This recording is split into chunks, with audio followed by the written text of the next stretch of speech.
have this duckling called Ugly. He's not accepted for what he looks like. Whoa, he's different!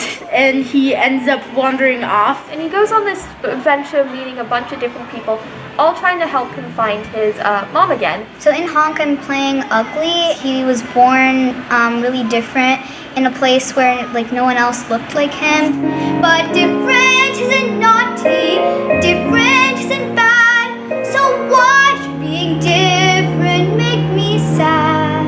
We are the ducklings! And he's worse than any other! Look at him is basically... Everyone's making fun of him. We're teasing him about his looks. Look at him!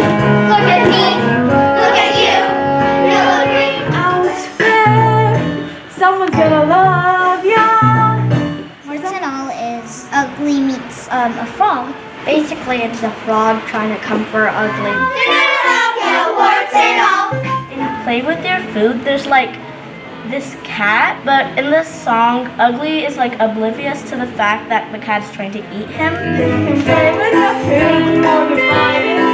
It's just a very good antagonist song. People should come see Honk, first of all because it's amazing. It's extremely funny. Funny and emotional. It's okay to be unique. You should judge others by their insides, not like their outsides. Being different is good.